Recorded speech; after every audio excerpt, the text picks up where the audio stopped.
When it came time to name your children, tell me, did you have a name already picked out, a list of names to choose from, or did you have a hard time choosing a name? Each time we went to the hospital with a little list of names, and each time I said, I want to go home now. Can we please pick a name? We just wanted to get it right. What was God's heart? What was He saying about this sweet child? That was important to us because we'd be declaring it every time we called them by name. Welcome back to another episode of the Renewed Mama podcast. I'm Kimberly Mutar. I'm a homeschooling mama to 3, a tutor, and a gal with a big heart for kids. I'm the creator of Speak Life Badges, sticker award badges for kids that help you to speak God's words over your children and to break any lies they might be believing about themselves.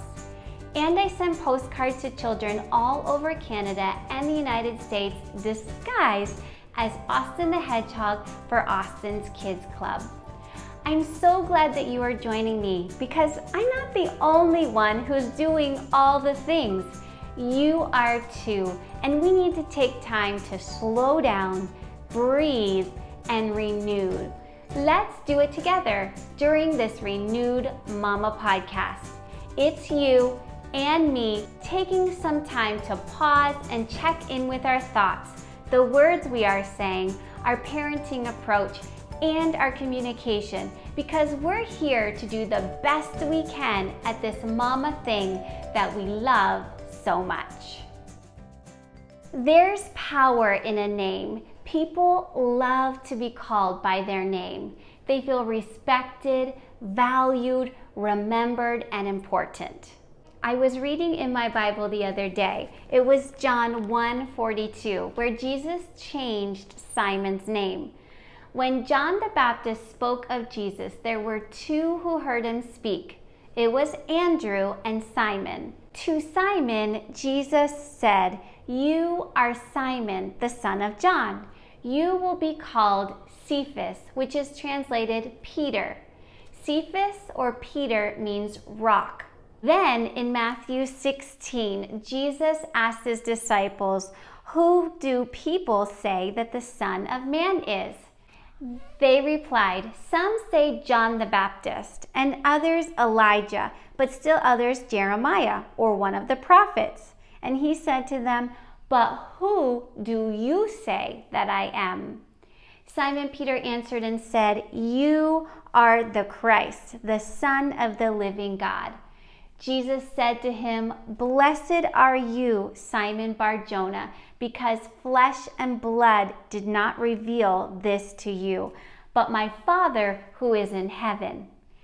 And I also say to you that you are Peter, and upon this rock I will build my church, and the gates of hell will not overpower it.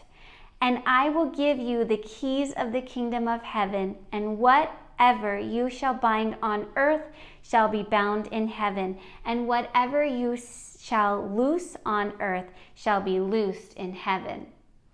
There is power in a name. Jesus knew it when he changed Simon's name.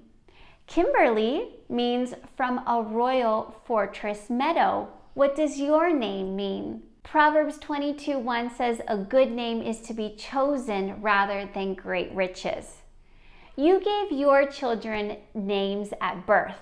You may have also given them pet names like Pumpkin or Monkey, but without realizing it, you give them other names too. You call them Shy because maybe they hide behind you and won't talk to the grocery store clerk. But we did tell them not to talk to strangers. Or maybe they don't want to go to their new church class or dance class because it's a whole new experience and a little bit scary, and who will play with them? It's just safer to stay with mom. We call them Shy because they don't want to give their presentation in front of the class, but we don't know about the last time when someone giggled about their show and tell. You chalk it up as shy, and you declare that about them instead of saying, "You are brave." There are scary things in life. Sometimes it feels safer to just hide behind mommy or under the covers, but you won't know how strong and brave you can be until you face the scary thing. I know that you are braver than you feel right now. You call them lazy, procrastinator, not willing to help. Toys are everywhere. There's laundry all around the laundry basket, just not in it. The table needs to be set and they're on their device on the couch. You say, "How come these kids won't help me? I'm doing all the work around here." But toys everywhere aren't a mess in your kids' eyes. Dirty laundry? Well, at least I changed my undies, Mom. Tell me, what can compete with the iPad zone? You notice how they descend on food like vultures after their iPad time? Why waste time setting the table? Now, I'm being a little silly here, kind of. What I do want to remind you of is perspective. Sometimes we need to look at things through their perspective. We might think it's laziness and not willing to help, but that's not who they are. They just need some grooming to see a need and how to meet it. That there is joy and satisfaction in lending a helping hand. I've just got to mention it here. Your husband. He's worked hard all day, comes home, plops down on the couch and scrolls through his phone. You're thinking, "So glad you're home, honey, but there's still things to do around the house, something to fix." Could he give you a break from the kids? Maybe he can take the baby and try to get her to finally nap. But nothing, no offer to help, just in his little phone zone. Or he turns on the TV while you're still cleaning up from dinner in the kitchen. Stop right here. You can judge this. You can call him lazy. You can call him a procrastinator for letting another day go by without tackling that home reno project. I've done that. I'm not saying it's right or wrong for him to zone out on the couch.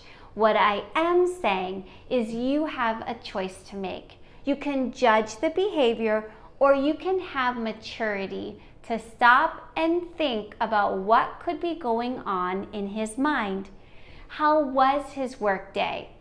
I might have had one of those days with the kids, but what happened in his work day?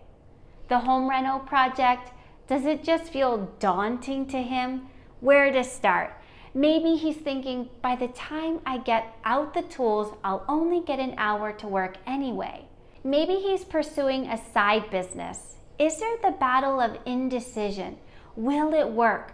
Who will listen to me? Can I actually do this? Is it worth it? You can say, "Why can't you help me? Can't you see all that I do in a day?" Or you can ask questions. How are you feeling? What was good about your day? What could have gone better? Does my honey-do list seem daunting and make you feel like there's a lot to do? And where do you begin? Are you wondering if this new business idea will work out for us? Get them to open up so that you have understanding, not judgment or disappointment.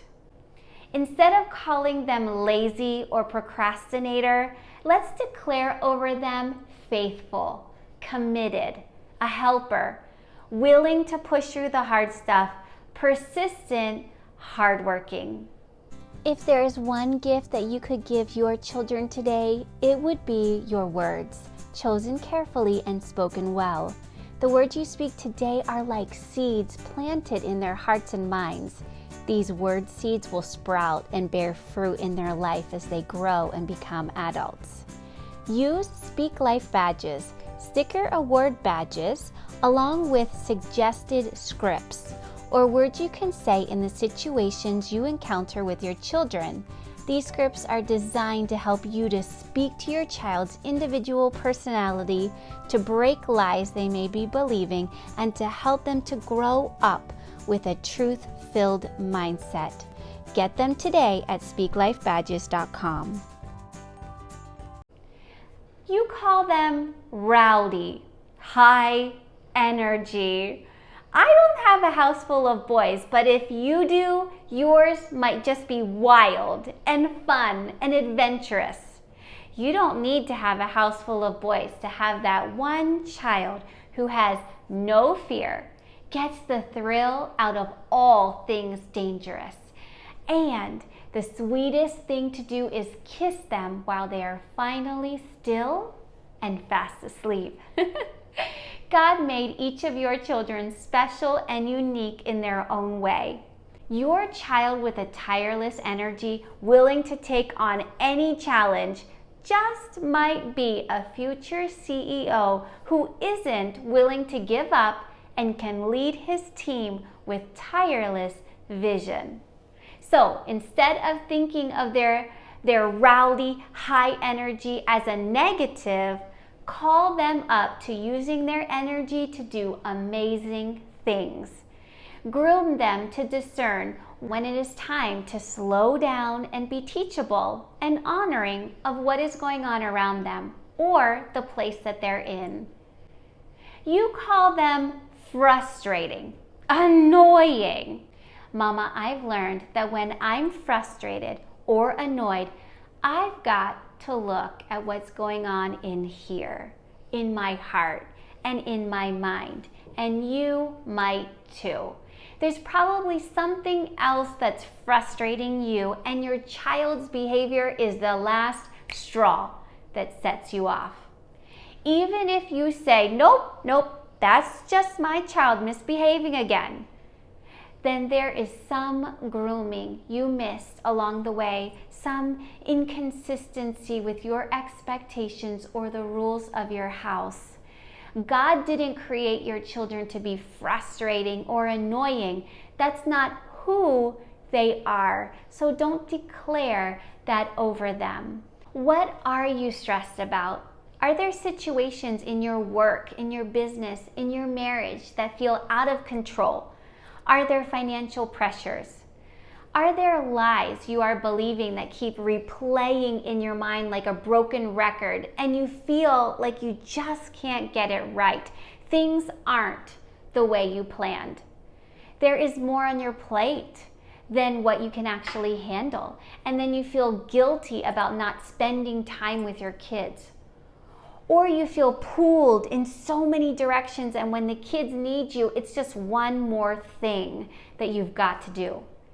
Maybe you're dealing with health issues. Is that what's frustrating or annoying? And then you take it out on your kids or on your spouse. Remember the power of what you are thinking and what you are speaking, because it will show up in how you respond to your kids and to your spouse. Instead of calling your child frustrating or annoying, stop and say, Mommy's feeling tired or overwhelmed right now. Whatever it is you're feeling, I love you so much and I want to respond right to you. Would you give me a moment to myself to think right so that I can speak right and respond right? I'll help you in just a minute. Or say, Mommy's feeling stressed right now. I really appreciate some quiet for a few minutes. Would you be willing to read a book so that I can have a quiet minute to think? Could you try that the next time you feel frustrated or annoyed? One more thing. I don't know what has been spoken over you as a kid. It may have been any one of those that I mentioned. Shy, lazy, procrastinator, rowdy, high energy, frustrating or annoying, or something else. Whatever you were called, whether good or bad, I want to remind you of what God says about you. He says there are no mistakes about you. You were wonderfully created, knit in your mother's womb in Father God's image. Marvelous are you, the works of his hands. His DNA runs through you. You are a crown of beauty in the hand of the Lord. He sings love songs over you. He rejoices over you for good with shouts of joy. God says that you are adequate. You are enough. He said of you, along with all of his creation, that it was very good. He hasn't changed his mind on this, no matter what you've done in your life. He delights in you with gladness. He waits on high to be gracious to you and to have compassion on you. He has called you chosen. He has not rejected you, nor has he ever meant for you to be rejected. He loves you as he loves his son, Jesus. The love of the Father is in you. If you do not know God in this way, as his daughter, no longer a slave, but a beloved child of God, would you reach out to me in the comments or DM me? I want you to know him as Abba, Father, Daddy. You are important to me. I care about you. Would you add the Renewed Mama podcast to your favorites for a deeper, practical, we're in this together connection? Follow or subscribe so that you won't miss an upcoming episode. Would you share this with 3 mamas you know who need to be reminded of what God says about them, and to watch what they are declaring, what names they are declaring over their children? Lots of love. Bye.